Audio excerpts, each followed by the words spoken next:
Assalamualaikum kids. Okay, how are you? Okay, today we are going to do Islamic Fun Works, this book. Okay, we are going to do revision for Pillars of Iman.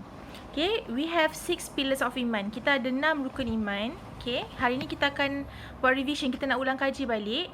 Okay, what are the Pillars of Iman? Okay, so Pillars of Iman we have 6. We have 6 pillars of iman, which is the firstly is belief in Allah.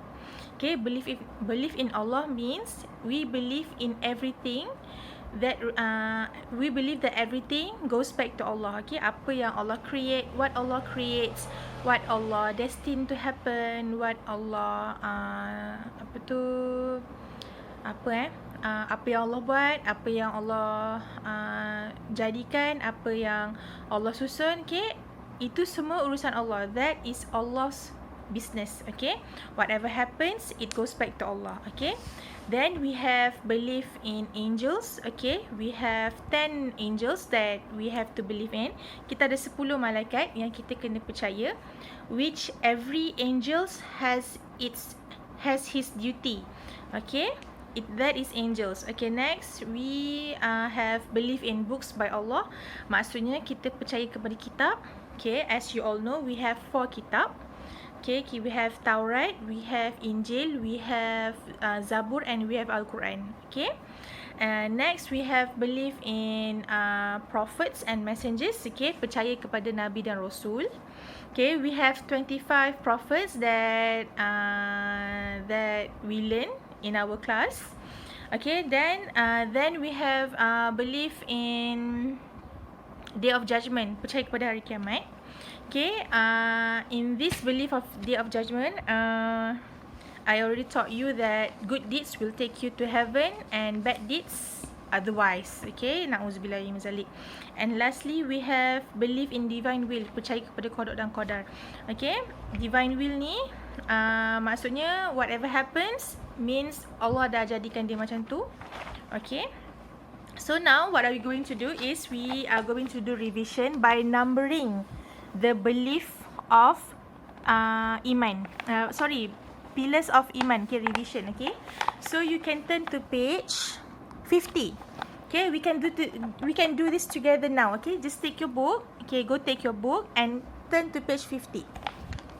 Okay, take your book and a pencil.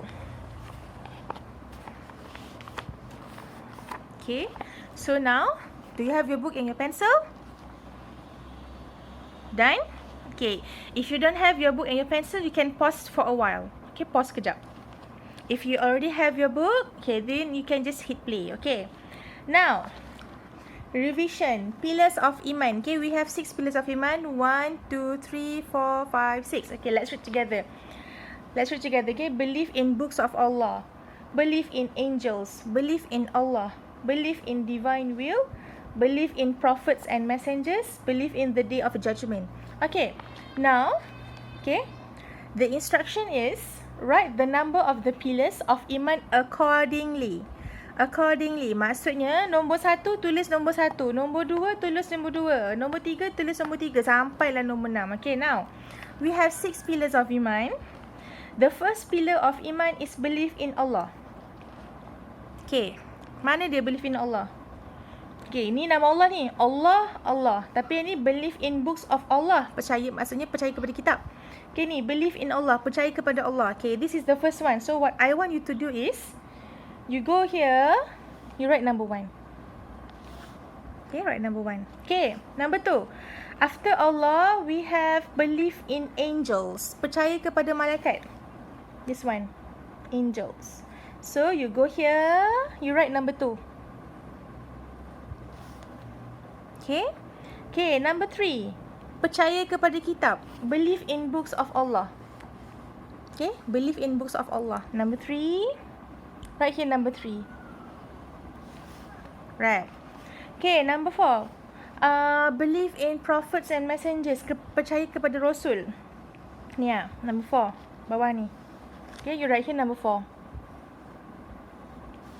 Okay, then we have belief in the Day of Judgment, percaya kepada hari kiamat. Yeah, believe in the day of judgment. Percaya kepada hari kiamat.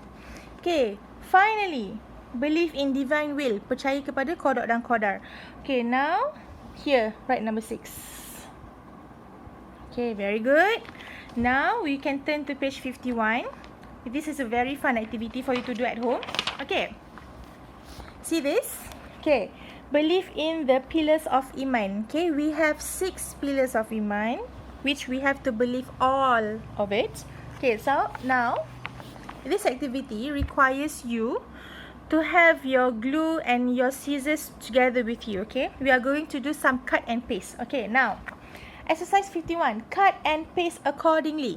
Refer to attachment 8, page 59. Okay, so dia kata pergi dekat muka surat 59, okay? You pergi kat belakang ni. Pergi kat belakang ni, cari muka surat 59. Ni. Okay, page 59. Okay, see? You have parts of masjid here. Okay, what I want you to do is, you nampak tak gambar scissors ni? Can you see the scissors? Okay, it means that you have to cut it out. Okay, cut it out according to the line. Okay, potong ni ikut line.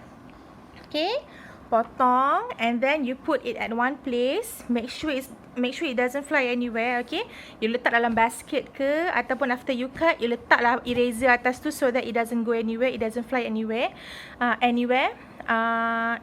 You won't be having any missing piece. Okay, ni macam main puzzle. If you missing one piece, you cannot complete the puzzle. Okay, so ada 6. You cut everything. Muka surat ni je tau. Satu helai ni je. Okay, make sure satu helai ni je. Awak jangan sampai tergunting buku. Nanti buku tu tak cantik. Okay, so after you cut it out and you have it all together in one place. Okay, so you go back to page 51.